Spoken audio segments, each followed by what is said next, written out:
Welcome to the Steve Reeve Podcast with the best moments from the past week and a few things that didn't make it to air. Powered by Coldwell Banker Ford McMurray. We love YMM.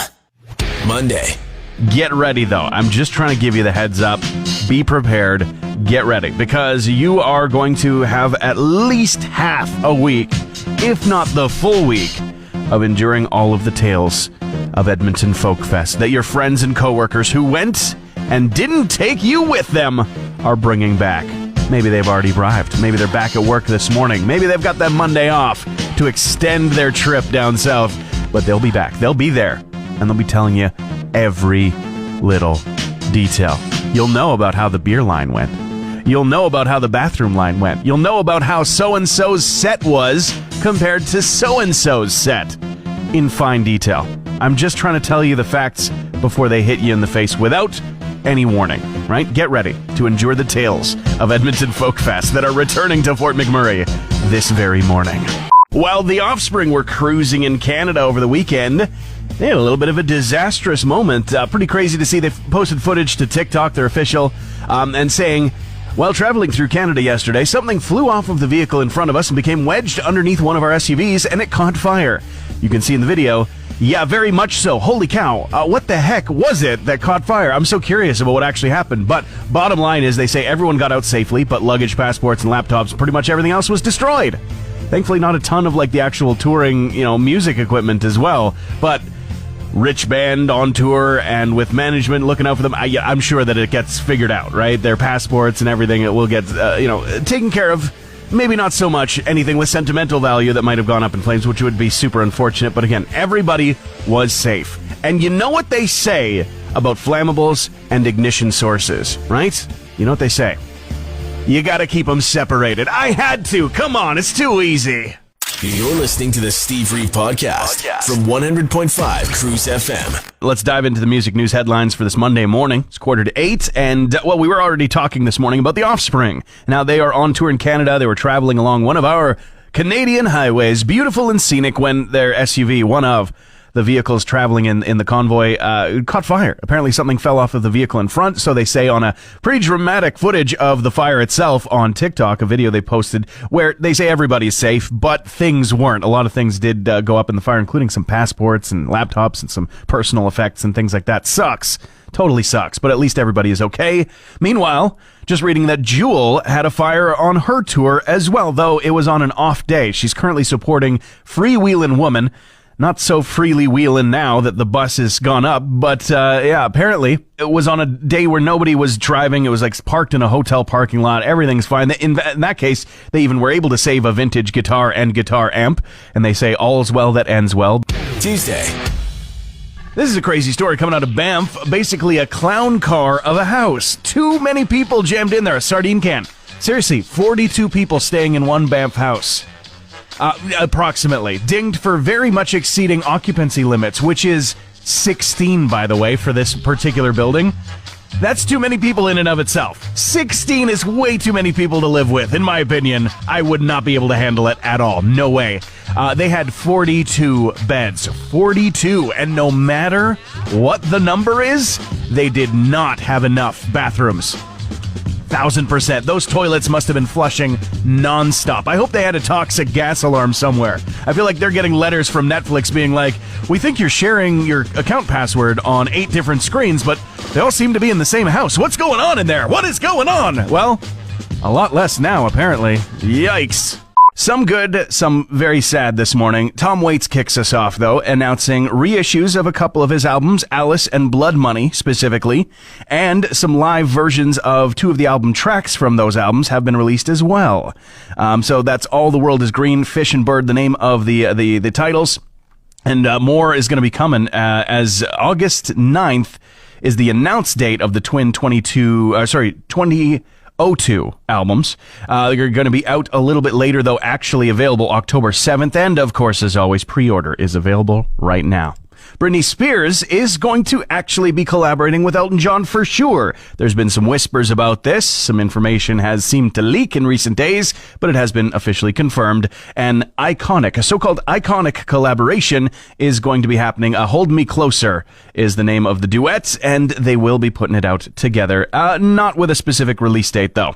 Just some single album art has been released, and of course this is going to take a while to actually reach us. Just be patient, I guess. And sadly, you have probably already heard, we were talking about it earlier today, and the news came out yesterday in the afternoon. Olivia Newton-John died at the age of 73, the Australian-born Grease star, as well as, a pop star in her own right, with several number one singles, albums that did extremely well, millions of copies sold. Apparently, she passed away after a long-time battle with cancer.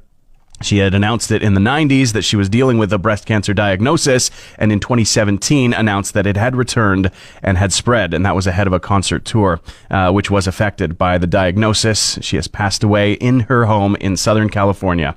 Hey Alexa, play the Steve Reeve podcast. The photo you thought was a photo wasn't what you thought it was of. A prominent scientist out there in the world has now admitted that the incredible, just jaw-dropping photo that they posted of Proxima Centauri, the closest star to our own Sol out there in the galaxy, was not taken by NASA's incredible Deep Space Telescope, as you might have seen in many, many recent photos and tons of social media posts.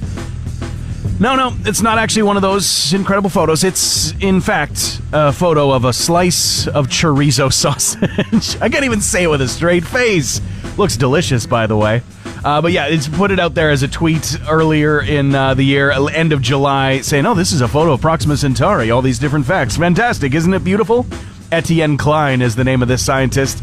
He has since come back to say, hey, I was trying to prove a point about believing everything you see at face value on the internet and not actually investigating it, fake news and all that, and actually, use the scientific method when it comes to scientific discoveries and headlines. But yeah, no, instead he had to say sorry, because people are up in a tizzy. People are upset that they got tricked. I'm just upset that now I'm so hungry after seeing this photo of chorizo sausage. It looks delicious. Joining me in studio here, a very special occasion. Welcome, Jeremy Walenga, a basketball coach with Keanu Huskies and, big prominent member of the organization. How you doing today? Good, very good. Thanks for having me today. Yeah, so you guys have a second annual Huskies golf tournament coming up at the end of the month. And, I think things are going well. We were just talking off the air a minute ago. Pretty much sold out at this point. What's going on with it? Yeah, absolutely. Yeah, we are sold out, and August 26th, we got a great day planned with a lot of great events, and we're very excited for Aircon to be back on board for our title sponsor for the second year in a row. That's awesome. Yeah, and I was talking about it earlier in the week because we do have our Going Brogue contest, giving away a chance to get your passes to be in the tournament. But it's second annual, which means it's not quite legacy yet. But this is something you guys want to have legs for a long time, right? You want this to be going on for 20 years, right? Yeah, absolutely. I think it's it's a great way for us to connect with the community, with the college, and create great relationships, and for us to also kind of give back and to our student athletes, and it's for a great cause. So we're looking to have a lot of fun on Friday the 26th. Yeah, athletes in the Keanu Huskies organization, there's so many different sports disciplines, and the funds raised and everything that go on with this, how do they help out with the students? Yeah, absolutely. Obviously, we play in the ACAC, the conference here in Alberta, and it does come with a cost every time we leave the city, as everybody would know. And we have very competitive teams. All our teams, including our soccer teams and court sport teams, made the playoffs last year. We do have had teams compete nationally, and it's the biggest thing too is helping the students get scholarships for their education. And I think them coming to Keanu and Fort McMurray to get a education is the most important thing. So this is what drives some of that funding and costs. Yeah, to make it really an enriching experience overall when people are coming here to the community. That makes perfect sense to me. And things don't always, Jeremy. Sometimes it's a little thick up there, but totally makes sense to me. It's going to be a great day. All the people that have signed up will come on down, and golf registration starts at 10 a.m. We have our barbecue network lunch sponsored by CETA.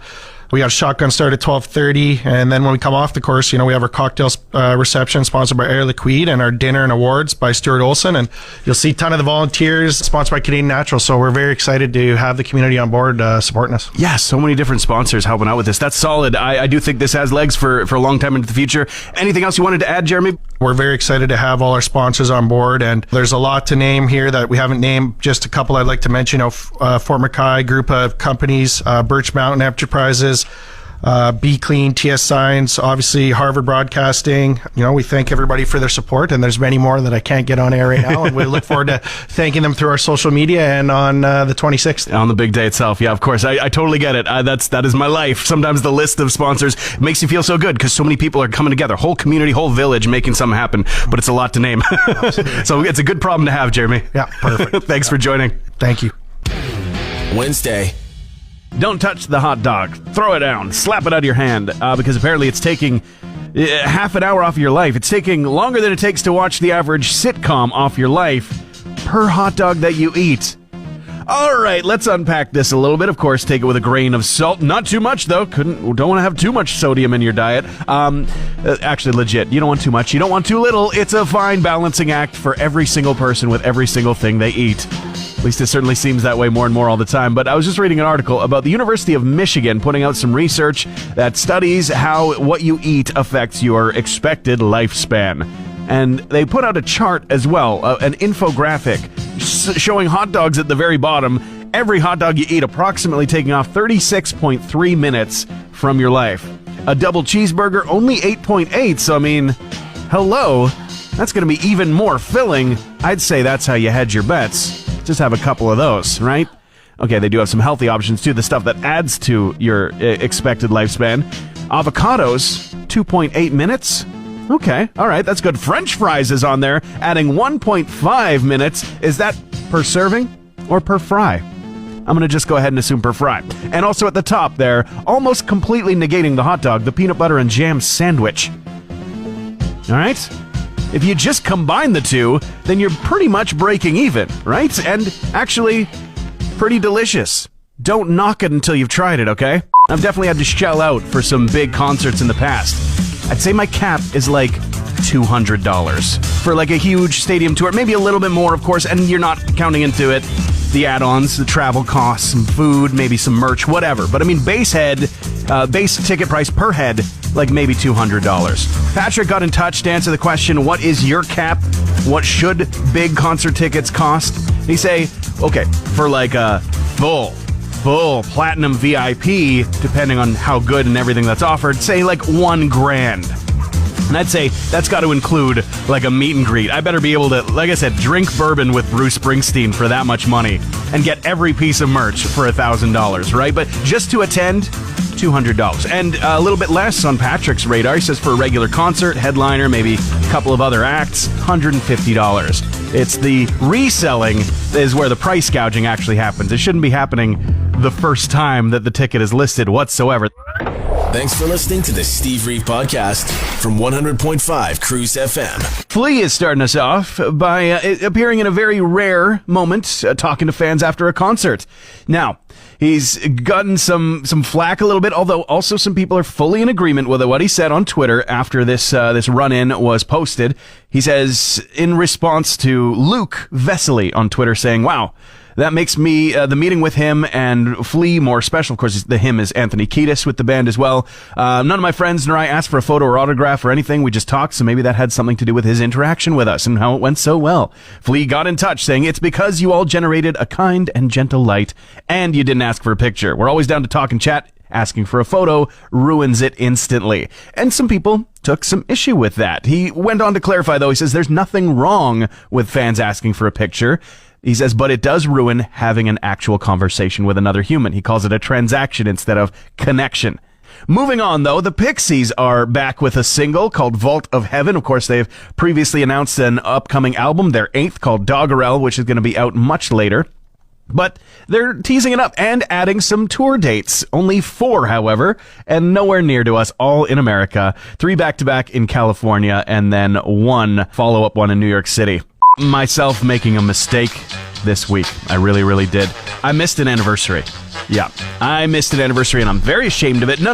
Not like the significant other anniversary in my personal life. I'm talking about the anniversary of the Dave Matthews Band tour bus dumping 800 pounds of septic tank sludge into the Chicago River while stopped upon the Kenzie Street Bridge. Yep. Under the bridge downtown, there was a poop storm. Now, it didn't go into the river exactly, though, because there was an architectural sightseeing tour boat directly underneath. May we never forget this incredible moment. They do have a song called Don't Drink the Water, after all, I'm just saying. And for that matter, also a song called Big-Eyed Fish, which is exactly what was watching the poop storm go down that infamous day 18 years ago. August 8th was the anniversary. Thursday. Tommy Lee is making some people weak in the knees, a little bit hot-blooded. He posted a photo to Instagram, being very, very Tommy Lee. Just naked, just hanging out. People have been captioning, "Hey, what? Your drumstick? I can see your drumstick." Some people are, incensed about it. Some people are having a laugh about it. It is pretty ridiculous, and of course, it is now being shared everywhere. And eventually, I imagine, because the app itself has pretty strict no nudity posting, protocols, parental filters and policies and all that stuff. It's not going to last on there, but it's been screen captured aplenty.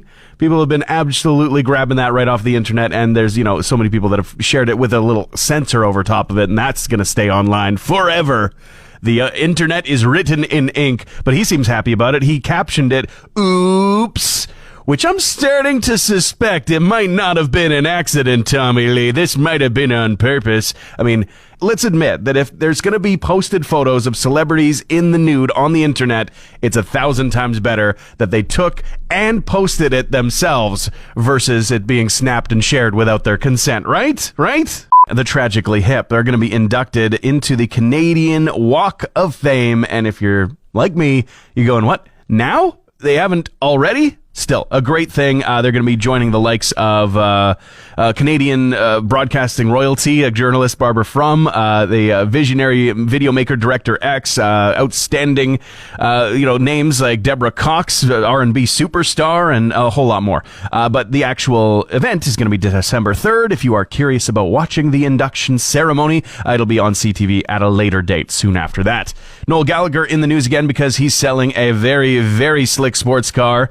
This is a classic Jaguar, and he sold it for £125,000 in like-new condition because he never owned it, or never drove it, rather. He's owned it for 25 years, but he never got his driver's test, so since 1977, it's just been sitting, and finally got a new owner. Finally to see the light of day, I'm sure. You're listening to the Steve Reeve Podcast from 100.5 Cruise FM. If you haven't watched it already, and if you're into that kind of movie, absolutely watch Prey. It blew me away. It had the biggest premiere opening on Hulu Plus and like on Disney Plus. It just did super well, and they didn't even put it in theaters like they should have. That was a silly move, but still, I'm glad to have been able to see it and see it in comfort. Now, the complaints about the movie Prey are becoming quite hilarious to me. It may not be perfect, it may not be for everyone, but it is captivating, competently made, and it's absolutely a standout in the hit and miss franchise to date so far. Easily, handily. And most of the complaints honestly sound super racially prejudiced in one way or another. So, they should be dismissed. Just forget about that kind of stuff. But a lot of them are straight up misogynistic. Watching Prey like, a girl can't face off against an 80s action movie sci-fi monster. Buddy, that's stupid. You're completely missing the point of the movie, and you are purposefully forgetting Sarah Connor. And for that matter, Ellen Ripley. Come on. Heroes from the nostalgia of our youth. And honestly, somebody's going to hear all of that, and their one takeaway is going to be, well, actually, Aliens came out in 1979, Steve, so it's not an 80s movie. I give up. Friday. I've got such fantastic news for you. I know you've been waiting for this information for a long time. The Cool Runnings bobsled has returned. Partly. Not entirely. Let me explain. Thanks to a post from the Calgary Police Service this week, we know that the top half of the stolen sled with Jamaica emblazoned on it has been reunited with the rightful owner. But that was the top half of the front half of the entire sled that was stolen back in 2020. A part of the sled is still missing as a whole. The theft goes back to October of 2020 when the entire front half of the sled was somehow nabbed from its resting place at Ranchman's Cookhouse in Calgary. The nose portion itself of the sled has a value of $10,000. And yeah, it is the movie used, the screen used bobsled from Cool Runnings, not necessarily the actual bobsled from the 1986 Olympics in Calgary, but that's besides the point. Now the top half of that half that was stolen is 100% back, meaning that 1/4 remains. And until that final quarter of the sled returns, they can always get some practice in the bathtub, right? The Eagles truly proving that they can never leave because they just added 6 new stops to their Hotel California tour, expanding it with 6 fresh new dates in November specifically. And the internet comments are just, everybody's saying the exact same thing, and every single person saying it is hilarious. Yeah, they can check out, but they will never be able to leave until the tour is actually done.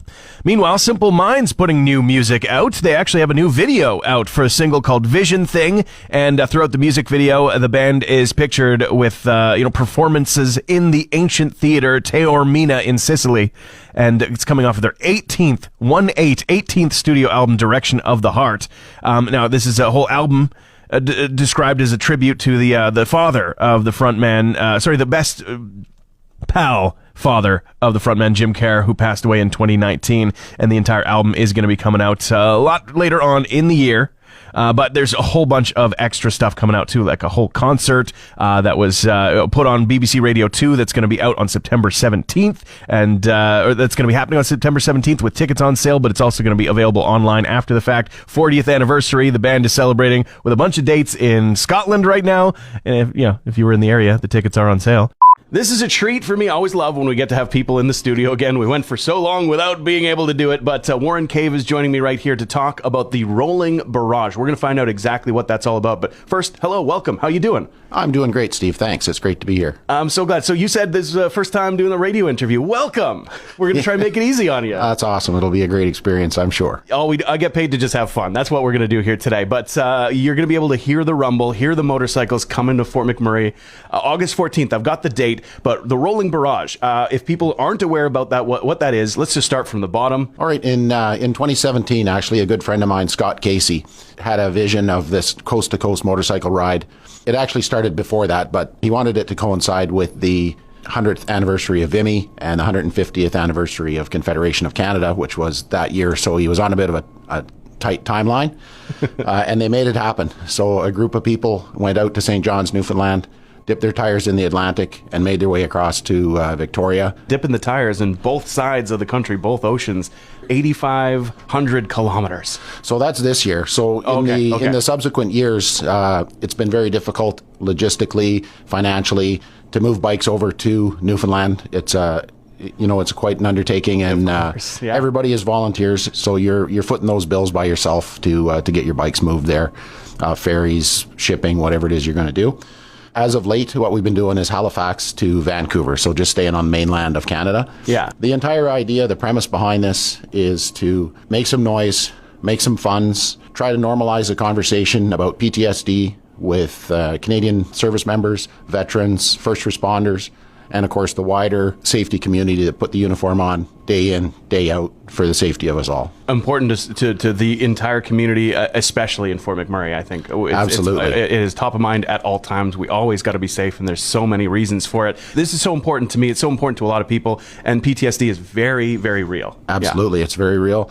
Personally been touched, both myself and a multitude of friends and comrades that I've worked with in the military. Many, many suicides, too many to even think about. We need to make it stop. People need to understand and know that they can reach out, and it's safe to reach out and get some help when they need it. It's an ongoing conversation, and like you said, normalizing it is one of the hugest ways that it can become something where people might be able to access or feel comfortable accessing a little bit more help, right? Yes, and that's the key. If you don't feel comfortable asking for help, you're not going to ask for it.